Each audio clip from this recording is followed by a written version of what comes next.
So I'm very happy to welcome Bryan Trabold to talk to us on issues around the representation of Mandela in the Weekly Mail and New Nation during apartheid. And he's done lots of work that's led to the book over the many years. It's led to the book that's going to be launched by Viat tomorrow evening. He's taken a topic that's of interest to us in the visual domain and pulled it out, which I'm very grateful to him for doing.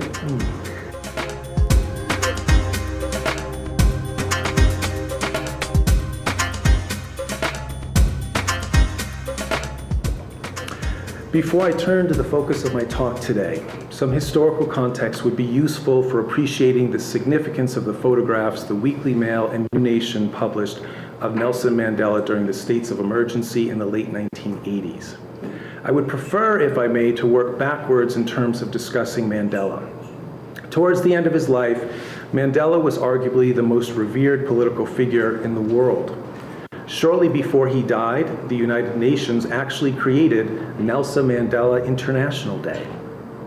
The ways in which people invoke religious figures to describe the man demonstrates the reverence and admiration he has generated. When explaining why he wanted to make the film Invictus, for example, Clint Eastwood, a white politically conservative American who supported both Mitt Romney and Donald Trump for president, described Mandela as follows.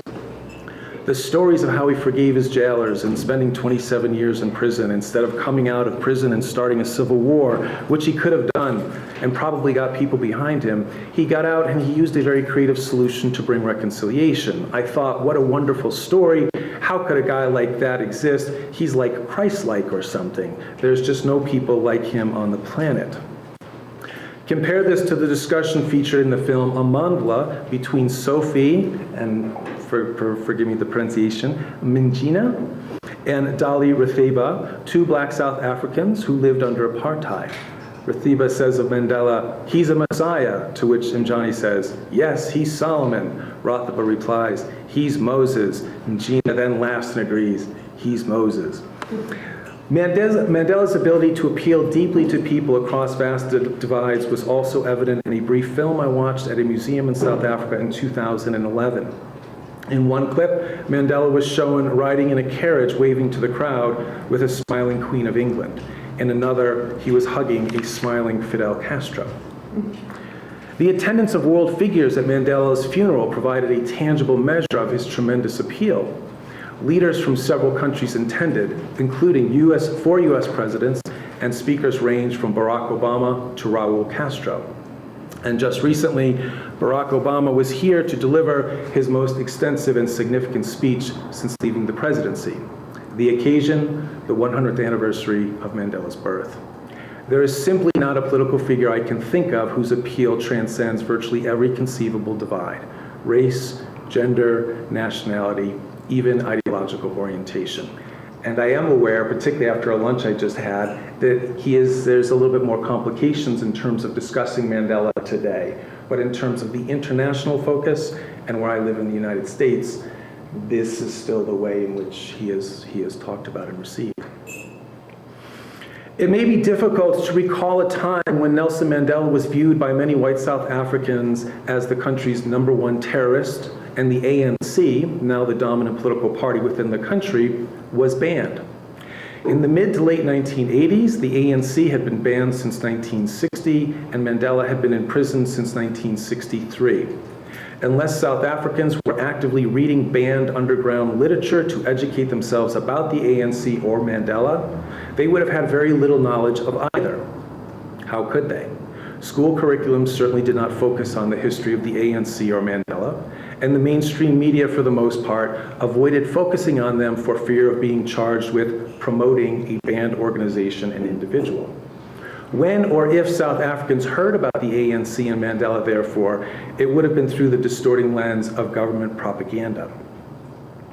Salman Rushdie explains what happens when voices are silenced over an extended period of time. Quote, but the worst, most insidious effect of censorship is that, in the end, it can deaden the imagination of the people. When there is no debate, it is hard to go on remembering every day that there is a suppressed side to every argument. It becomes almost impossible to conceive of what the suppressed things might be. It becomes easy to think that that which has been suppressed was valueless anyway, or so dangerous that it needed to be suppressed. Don Pinnock's analysis of a delegation consisting of South African academics and businessmen who traveled to Dakar in 1987 to meet with the members of the ANC confirms Rushdie's analysis. According to Pinnock, a French journalist was quoted as saying, quote, or was quoted as being astonished at the South African delegation's political ignorance of the context of political struggles in South Africa. It brought home, she wrote, that Pretoria's first weapon is ignorance.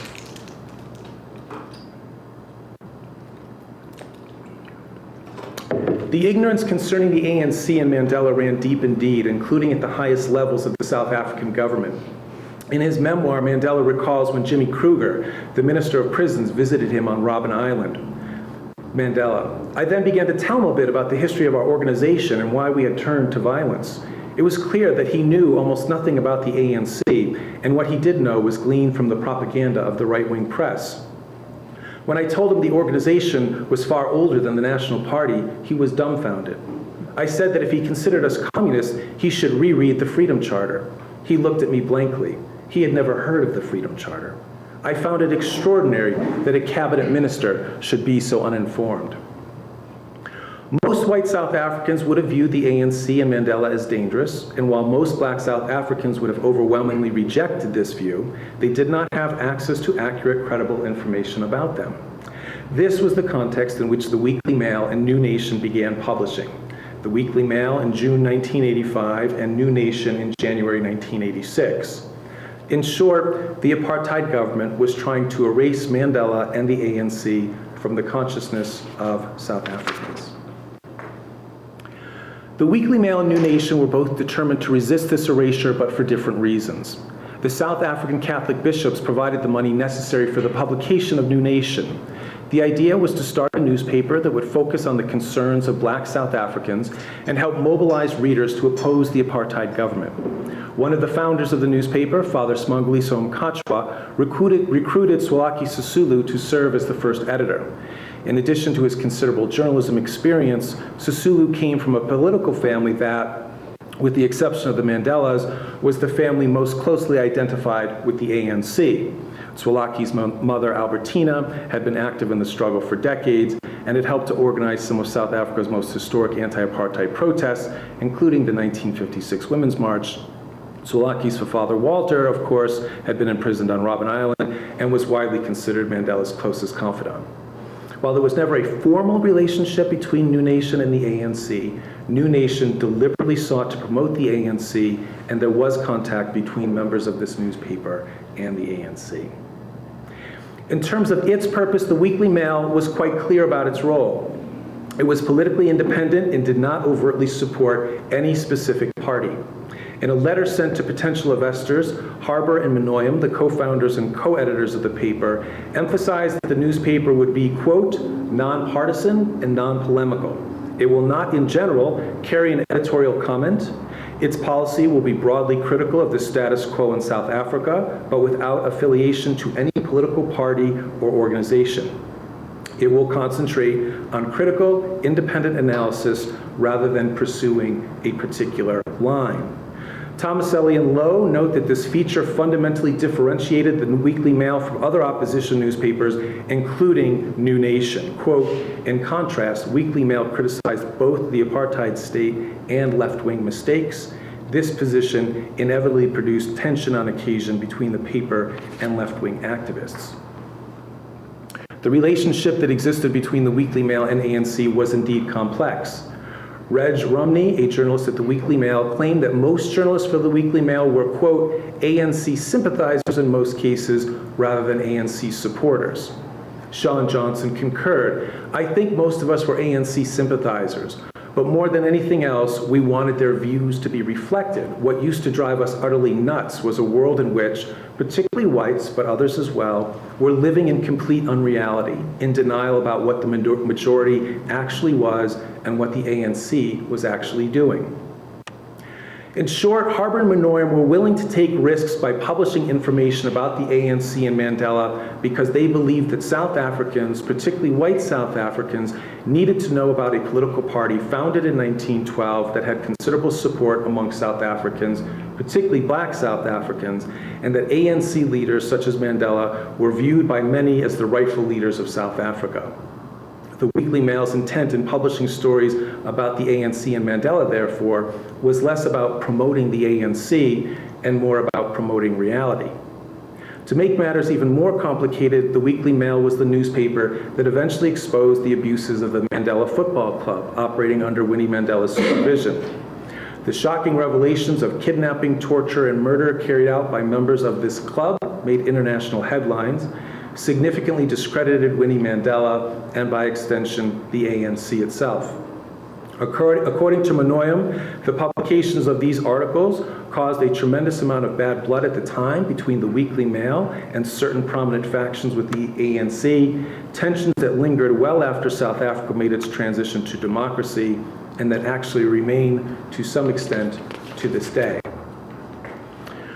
The multiple ways both newspapers sought to publish articles about the ANC without violating the censorship restrictions is fascinating and contains many layers of complexity. But it is beyond the scope of my paper today.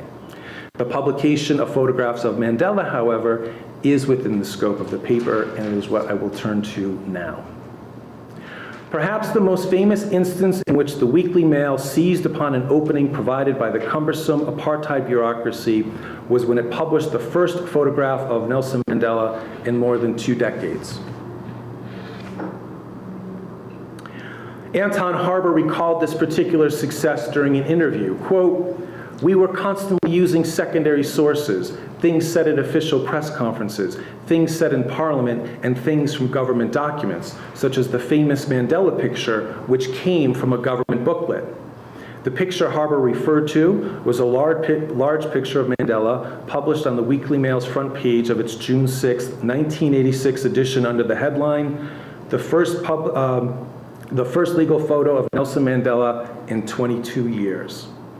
The source for this photograph, a government booklet issued by the Bureau of Information entitled Talking to the ANC. The statement next to the photograph reads, "It is only legal because permission was given by the Department of Prisons. All other pictures, drawings, or representations of the man are still illegal. The controversial Bureau of Information booklet is intended to show South Africans that it is folly to talk of negotiation with the ANC."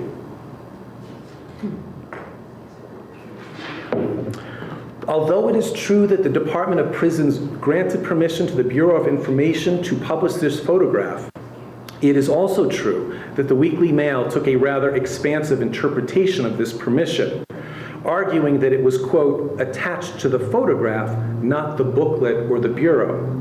In other words, the Weekly Mail stated with confidence that it was on firm legal grounds for publishing this picture, but the reality was much more complex.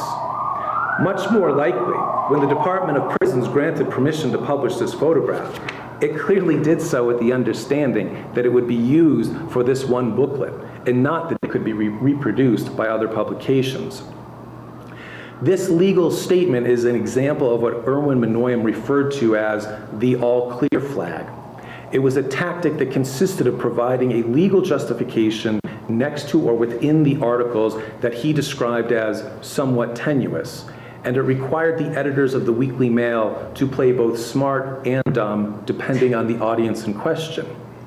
For the police sent to review the newspaper before it was distributed, individuals who would not have extensive background in the nuances of the censorship restrictions. This legal justification was designed to intimidate and convince them that the Weekly Mail was on solid legal footing. For those higher up in the bureaucracy who did know more about the laws, this statement was intended to show that the newspaper was attempting to adhere to the law, and if they were in fact transgressing it, it was due to the fact that they simply interpreted the law differently and/or misunderstood the law. Within the vast bureaucracy of the South African African government, therefore, a single department, the Bureau of Information, published a single propaganda booklet intended to smear the ANC, and in the process, unwittingly opened the door for the Weekly Mail to publish the first legal photograph in 22 years of the apartheid regime's most prominent enemy. While the Weekly Mail often sought to promote the impression that it was earnestly trying to comply with the law by using the all-clear flag, the temptation to gloat on this particular occasion was simply too strong. In large print next to the photograph of Mandela, the editors wrote, "Courtesy of the Minister of Information." The publication of this photograph with this particular caption must have been as infuriating to members of the apartheid government as it was gratifying to the readers of the Weekly Mail. In September 26, 1986, the Weekly Mail published this same picture of Mandela again, accompanied by a picture of several individuals attending an ANC meeting. And I'm sorry I don't have a picture of this, but they essentially reproduced this picture with another picture of a group of ANC leaders meeting, but not Mandela. It provided the following explanation next to these two photographs. Invisible Man. The Bureau of Information booklet, Talking with the ANC, was a surprise hit in the townships, thanks to a portrait of Nelson Mandela above, the only photograph the government has allowed since the ANC leader's imprisonment in 1964. The booklet has since been quietly reissued with just one change. The picture of Mandela has vanished below to be replaced by an innocuous group of pictures of a 1930s ANC meeting. The Weekly Mail thus published this photograph of Mandela not once but twice, and in the process managed to poke a little fun at the government by noting how the original booklet intended to smear the ANC had in fact been, quote, a surprise hit in the townships. That's Erwin Manoia. That's definitely Erwin Manoia. It may be tempting to analyze the ability of the Weekly Mail to publish this photograph as a result of bungling apartheid bureaucrats. This incident, however, perhaps more clearly illustrates the ingenious ways in which those intent on resistance can seize upon opportunities presented within large, complex bureaucracies. For those working in the Bureau of Information, they were given a task: create a booklet to discredit the ANC. Given that Mandela was considered public enemy number one for his role in forming and leading the armed wing of the ANC, it is certainly understandable why those assigned this task would include a picture of him in a booklet critical of this political organization. How could those possibly responsible for creating such a publication anticipate that an opposition newspaper would seize upon this one photograph contained within this one booklet, isolate it from the rest of the publication, blow it up, and publish it on the front page of its newspaper? In fact, it would have been remarkable had anyone actually anticipated such a possibility. The very different ways New Nation used the photograph of Mandela published by the Weekly Mail illustrates the ways in which New Nation sought to promote Mandela the man and the political figure. The Weekly Mail published this photograph of Mandela on two occasions.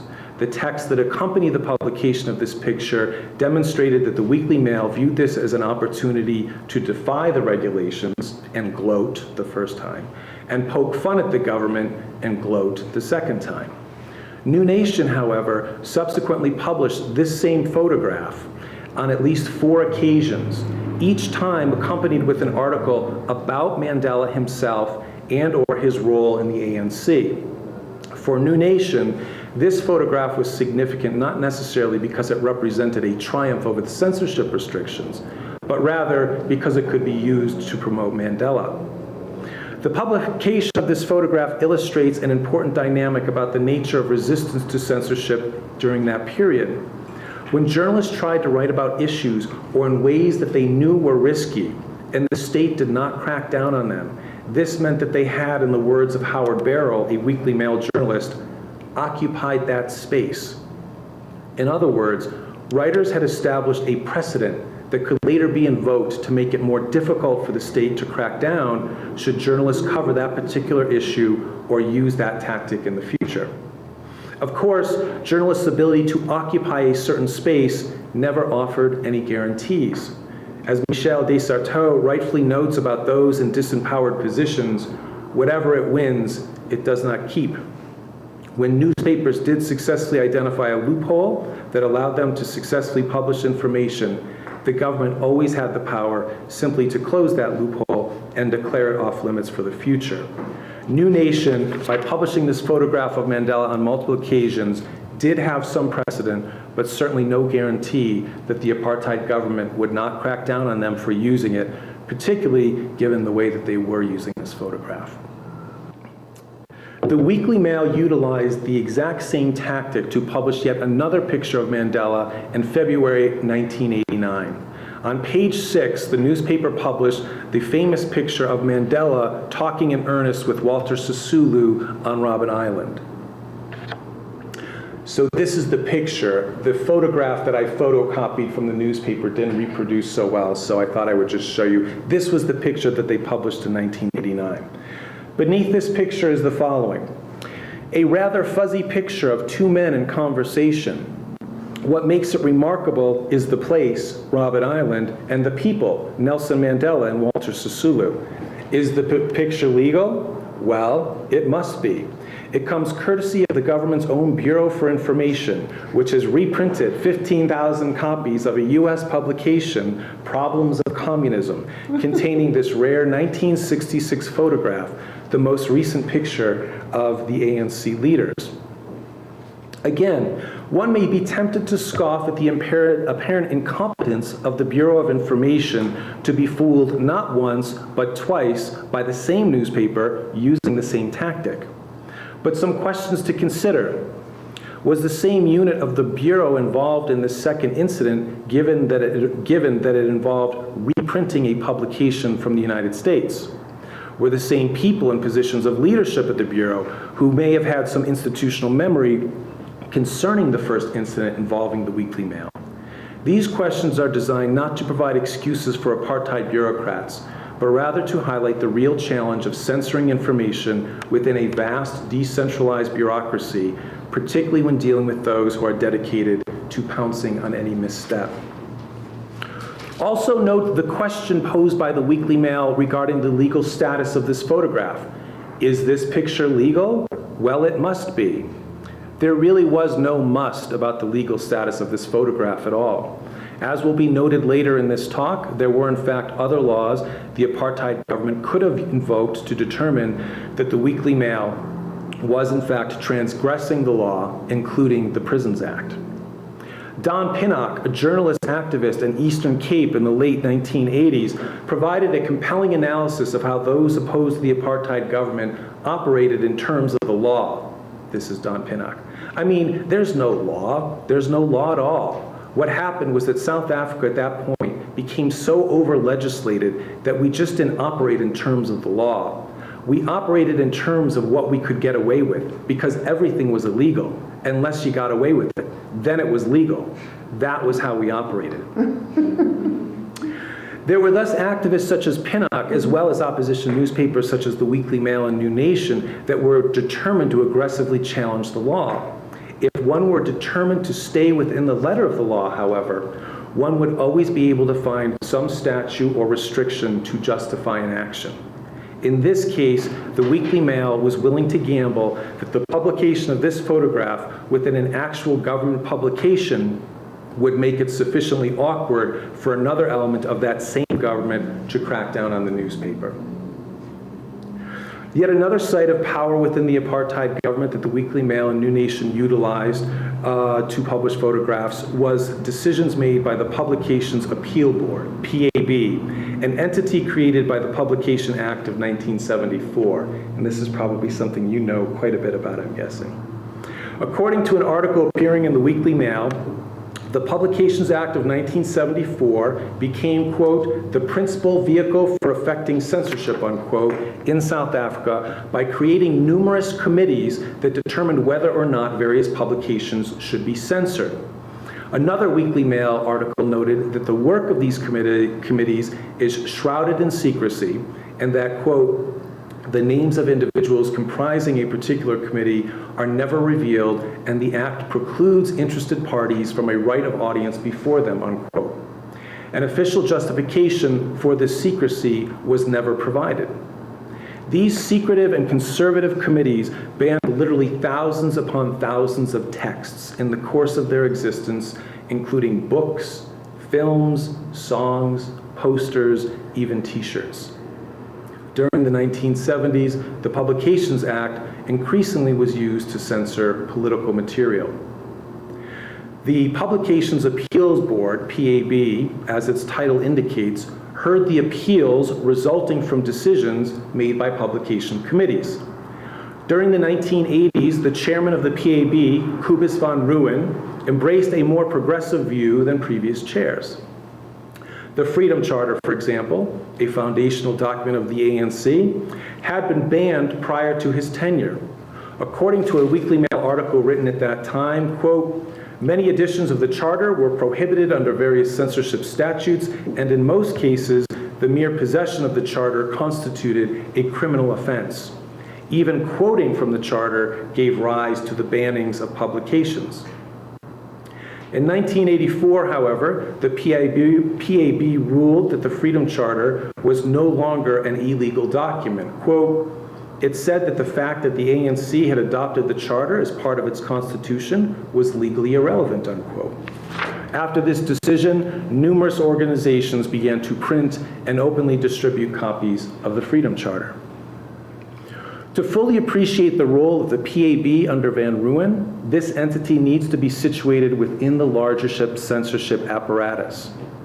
Because the apartheid government, as previously noted, had so many laws designed to censor information, it necessitated the creation of various sites of power within its large, complex bureaucracy.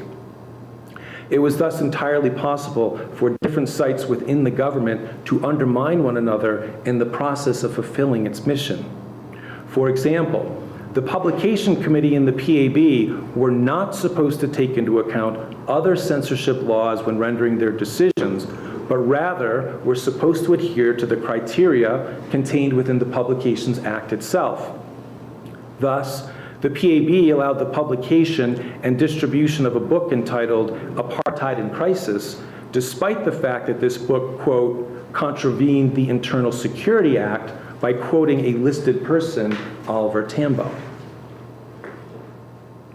The Publications Act, as such, was not necessarily a liberalizing piece of legislation, but Van Ruin, intent on reform, could interpret its provisions in ways that led to less extreme forms of censorship. For example, he introduced the concept of the likely reader of a given publication, which allowed him to argue that Apartheid in Crisis was not, quote unquote, was not undesirable because, quote, should the book be read by large numbers of blacks, it may well incite many of them to violence, but this is not a book for the masses. He provided similar reasoning for not banning Gramsci's political thought, quote, for the man in the street, the book will hardly be understandable, and for the revolutionary, if he can understand it, it will be boring and uninspiring, unless he is also a philosopher. As Charlotte Bauer noted in a Weekly Mail article, quote, as he is a great believer in the likely reader, Van Ruin's judgments often use the sophistication of the viewer or reader as leverage for passing something academic, esoteric, or arty. Van Ruin's approach thus seemed to contain a paradox. The rather elitist assumptions informing his concept of the likely reader served as a liberalizing force that allowed for the publication of information that otherwise would have been banned. While the PAB under Van Ruin did soften some of the more egregious effects of censorship, several other constraints continued to stifle reform. Although Van Ruin introduced some progressive criteria, many publications committees, for the most part, remained very conservative. Moreover, Powell notes the minuscule number of appeals the PAB actually heard. Of the 2,000 decisions, of the 2,000 texts that were banned in a year, the PAB at most heard about 200 cases. So only about 10% of cases would ever make it to the Publications Appeal Board. Not only was there resistance to the PAB from other publication committees, but also from other sites within the apartheid bureaucracy. The tensions between the PAB and the rest of the apartheid government were clearly and publicly on display regarding the Hollywood film Cry Freedom. Is there anyone old enough here to remember the controversy with Cry Freedom in this country? Even though a publications committee ruled that the film could be shown in South Africa, and even when the PAB upheld this ruling after the Minister of Home Affairs directed a review of this decision, the police nevertheless stepped in and refused to allow this film to be shown. When the information minister confiscated Cry Freedom, despite the fact that the Publications Appeals Board had not banned it, he merely said that he had, quote, hoped the censor board would do its job. Bauer and Johnson of the Weekly Mail noted the following in an article with the astute title, "The State versus the State." Quote, "The PA board operates under state sufferance and if overturned is powerless to do anything about it. As a prominent media lawyer pointed out, where the forces of law and order perceive the security situation to be paramount, they will override the board time and time again." Even though the putative role of the PAB was to render the final decisions regarding publications in South Africa under the Publication Act, the police had several other laws at their disposal that they could invoke to ban material not banned by the PAB. Some of Van Ruin's decisions, particularly his decision not to ban Cry Freedom, gave him the reputation of being, quote, an overly liberal reformer. In 1990, de Klerk did not reappoint him because, quote, he considered him a liability because the government was anxious not to alienate its reactionary support base during the uncertain transitional period, unquote. The Weekly Mail was able to use the PAB strategically to publish additional pictures of Mandela. Perhaps the best example of this is when they published the following pictures from a book called The 50s People of South Africa. In 2 full pages, the Weekly Mail published several pictures from this book, including those of Nelson Mandela and other ANC leaders.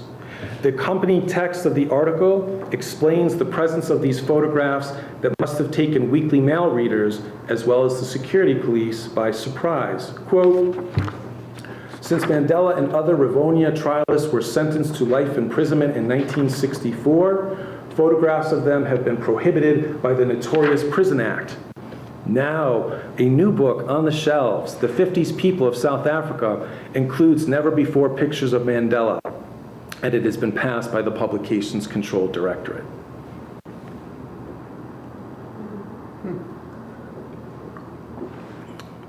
An examination of these 2 pages reveals the sheer delight the Weekly Mail took in publishing these photographs.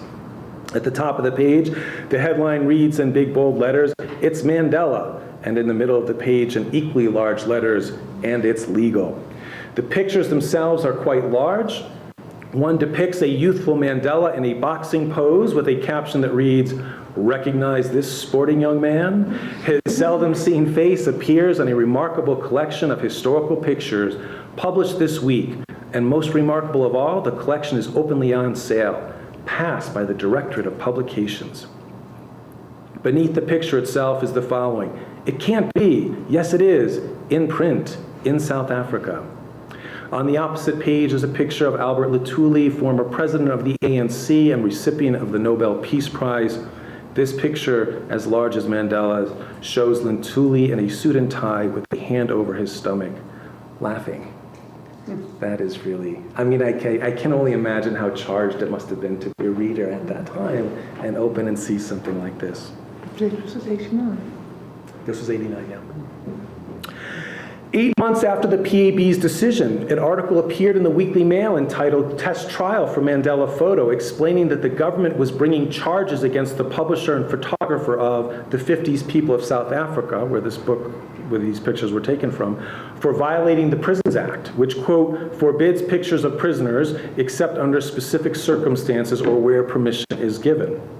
The article also notes, however, the book has been passed for publication by the Publication Appeals Board. This situation again highlights the complexities and contradictions within the censorship apparatus. The significance of the Weekly Mail's and New Nation's publication of Mandela's image on several occasions is complex. On the one hand, Mandela relates in his autobiography how government officials openly drove him around Cape Town prior to his release so that he could see how much South Africa had changed during his imprisonment. He writes, quote, "I often tried to see if people recognized me, but no one ever did. The last published picture of me had been taken in 1962. The Weekly Mail did at one point hire a sketch artist to try to draw a picture of what Mandela would look like in the 1980s. It was a noble effort, but it was, in the final analysis, a sketch, and it would have been only speculative.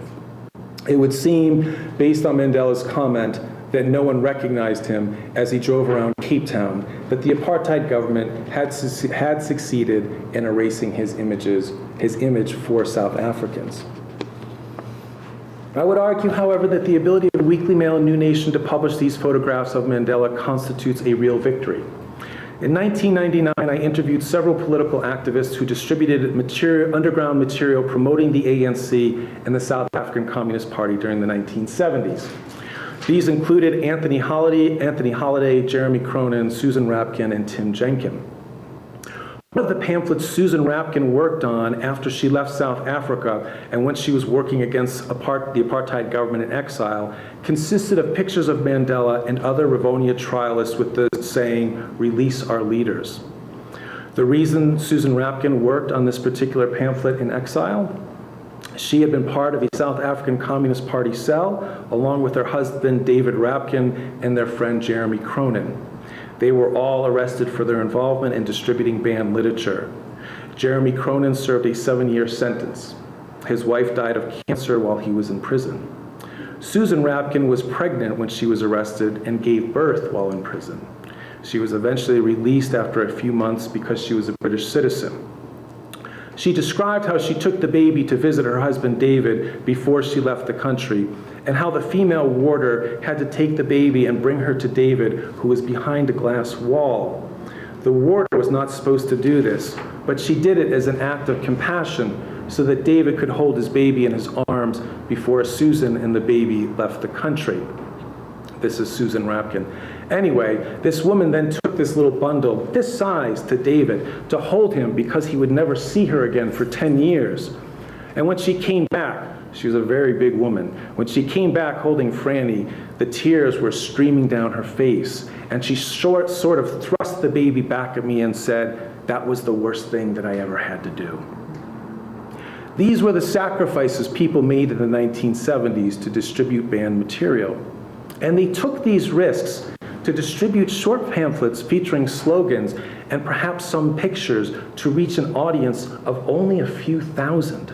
Susan Rapkin told me their mailing list only had about 2,000 names on it.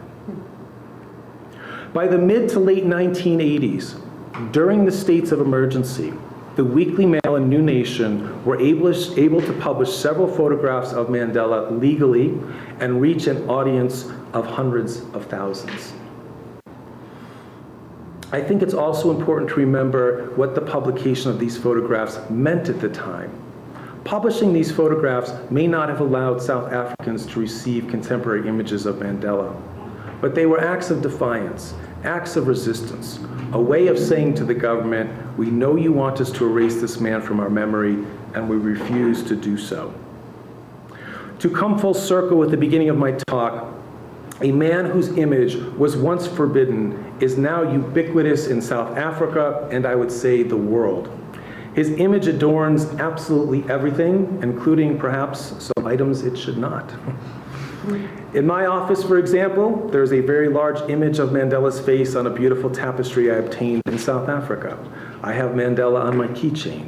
I have several Mandela t-shirts. My family has Mandela magnets on our refrigerator. We have a box of Mandela tea. The idea that a government at one point tried to ban his image seems almost comical at this point. But there was nothing funny about the costs many people paid and the risks many people took to publish and distribute images of Mandela and to keep the spirit of resistance alive. Thank you.